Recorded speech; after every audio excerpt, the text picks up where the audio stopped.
नमस्कार, मैं हूं आपके साथ पूर्णिमा मिश्रा। हमारे खास प्रोग्राम क्या कहते हैं नरेंद्र मोदी में आज आपको सुनवाएंगे पीएम मोदी का वो ऐतिहासिक भाषण जो उन्होंने 2 फरवरी 2014 को विजय संकल्प रैली मेरठ में दिया। अपने भाषण में मोदी जी ने कहा कि कांग्रेस ने कभी भ्रष्टाचार को खत्म करने के बारे में नहीं सोचा, क्योंकि कांग्रेस ने हमेशा अपनी जेब भरने का रास्ता खोजा है और देश में जहर फैलाने का काम किया है। भाइयों बहनों, जनता की पाई पाई का हिसाब होना चाहिए।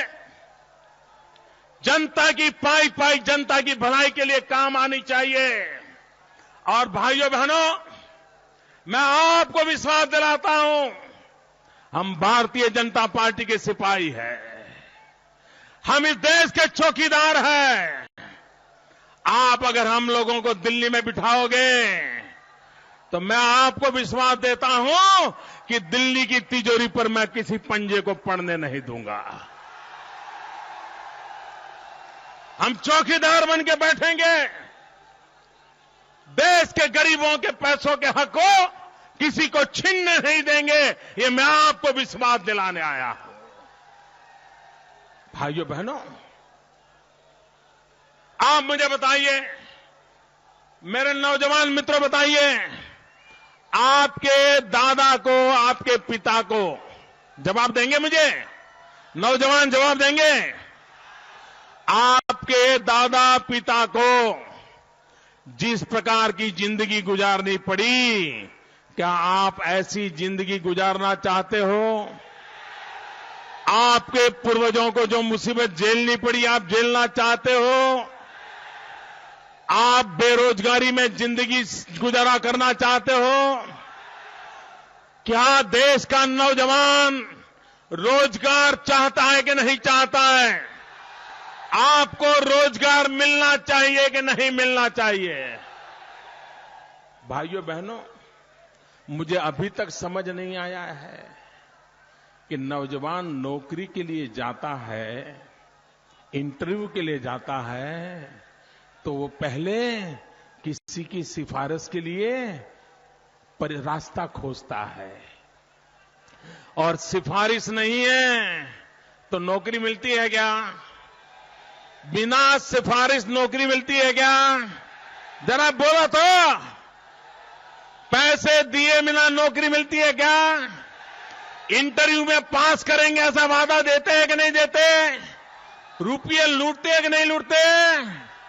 तो फिर इंटरव्यू की जरूरत क्या है? इंटरव्यू की जरूरत है क्या भाइयों? मुझे बताइए, इंटरव्यू की जरूरत है क्या? ये भ्रष्टाचार की जड़ उसी में है। भाइयों बहनों, मैंने गुजरात में एक प्रयोग किया। यह प्रयोग सब दूर हो सकता है। हमने नौजवानों को कहा कि आपकी अर्जी, आपके मार्क जो कुछ भी है कंप्यूटर में डाल दो, और कंप्यूटर को पूछा कि जो सबसे ज्यादा मार्क वाले हैं ऐसे 13,000 लोगों की सूची निकाल दो। कंप्यूटर ने सूची निकाल दी, हमने उनको नौकरी दे दी। वो घर बैठे तो ऑर्डर आ गया और वो काम में लग गए। 1 रुपये का भ्रष्टाचार नहीं हुआ। भाइयों बहनों, अगर भ्रष्टाचार से मुक्ति पानी है ना, तो रास्ते खोजो, रास्ते मिल जाएंगे। लेकिन ये रास्ते खोज रहे हैं घर भरने के, रास्ते खोज रहे हैं जेब भरने के, और इसी के कारण देश भ्रष्टाचार में डूबा हुआ है। भाइयों बहनों, मैं यहां आने से पहले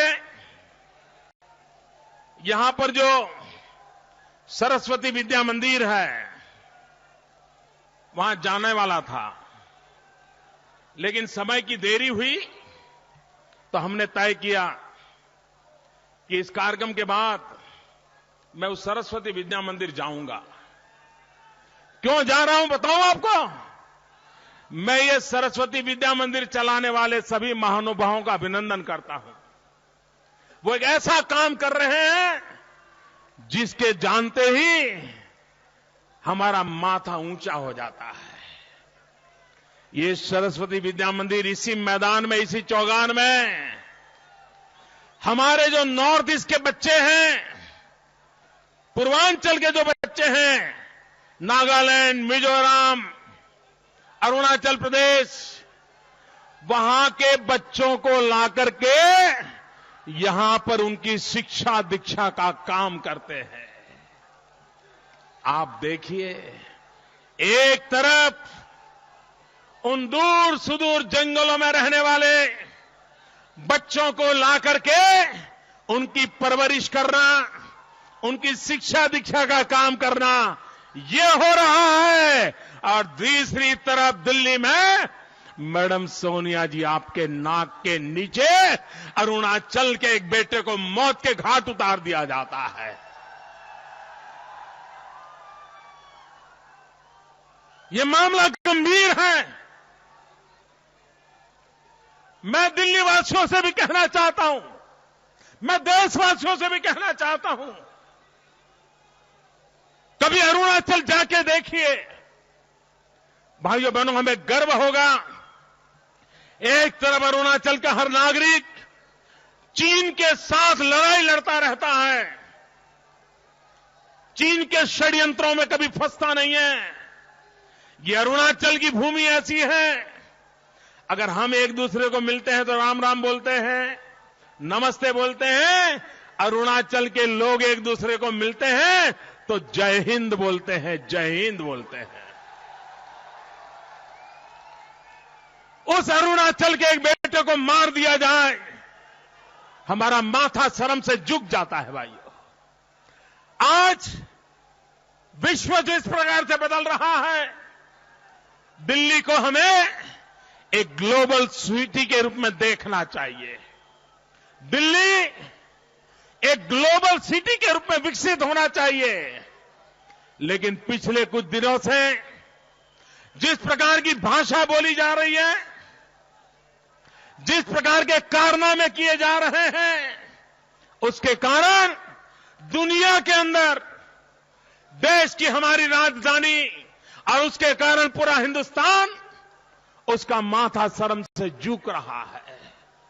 कुछ दिन पहले अफ्रीका से आई हुई महिलाओं के साथ बदतमीजी की गई, कभी मणिपुर से आई हुई बेटियों के साथ दुर्व्यवहार हो, और कभी अरुणाचल के एक बेटे को मार दिया जाए। भाइयों बहनों, ये शोभा नहीं देता है।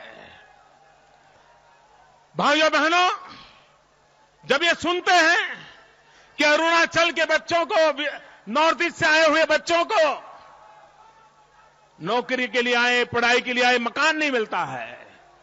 भाइयों बहनों, समय की मांग है कि हिंदुस्तान के हर बड़े शहर में, बेंगलोर हो, हैदराबाद हो, चेन्नई हो, दिल्ली हो, अहमदाबाद हो, नॉर्थ ईस्ट से नौकरी कमा करने के लिए आने वाले नौजवानों के लिए, बेटे बेटियों के लिए हॉस्टल बनानी चाहिए। उनको हॉस्टल में रहने की सुविधाएं मिलनी चाहिए। नॉर्थ ईस्ट के बच्चे हमारे अपने बच्चे हैं, हमारे अपने खून के साथ जुड़े हुए लोग हैं। उनकी हिफाजत करना, उनकी सुरक्षा करना, यह हमारा दायित्व है। लेकिन भाइयों बहनों, दिल्ली की सरकार को इन चीजों की परवाह नहीं है। और इसलिए भाइयों बहनों, इस बात की ओर मैं आपका ध्यान आकर्षित करता हूं। भाइयों बहनों, कांग्रेस पार्टी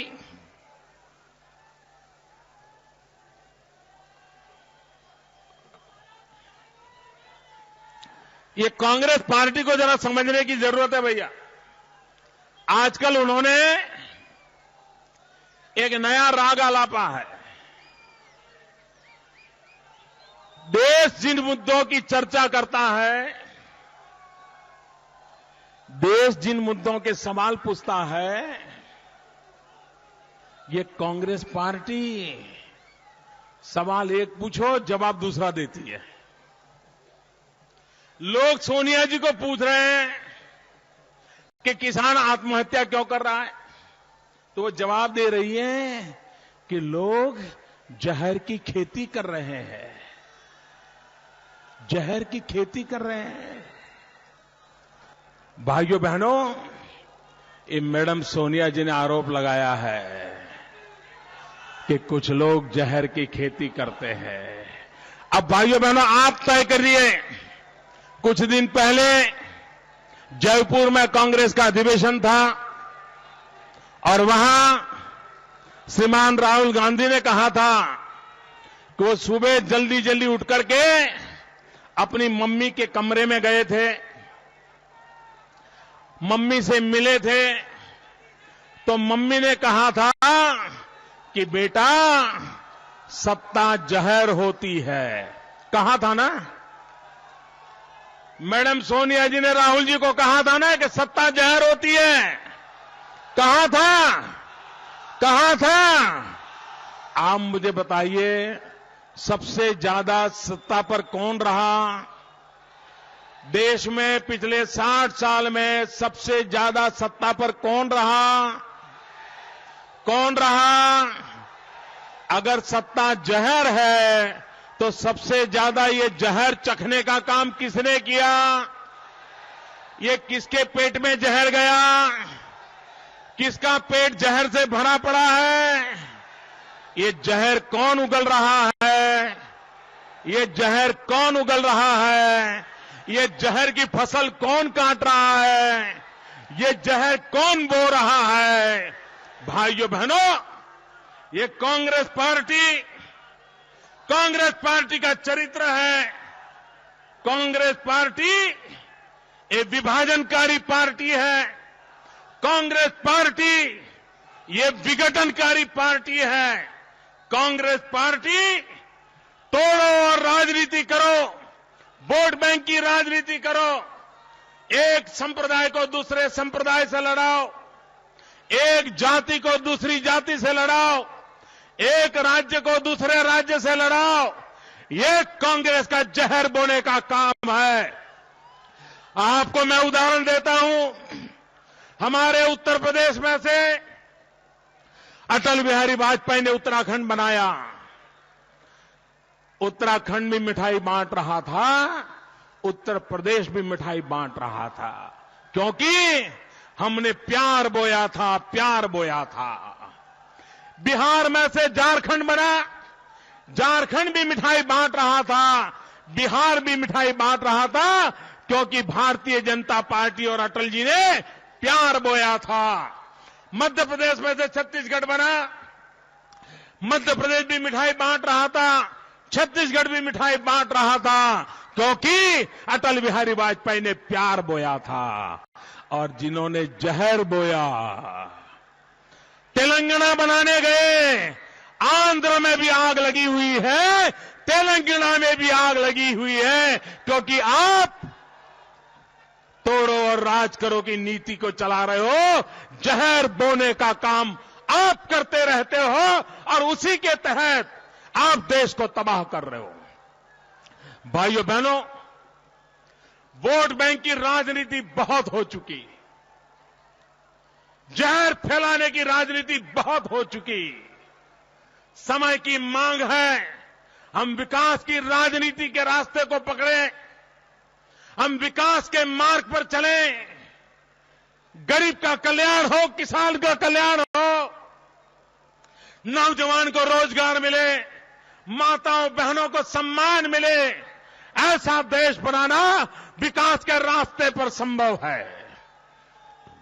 2014 के चुनाव भारत के भाग्य को निर्धारित करने वाले चुनाव है। अब ज्यादा समय नहीं है। हम घर घर जाएं, लोगों को विश्वास दिलाएं, देश को नई ऊंचाइयों पर ले जाने का संकल्प करें और हम सब मिलकर के भारत के भाग्य को बदलने के लिए आगे आएं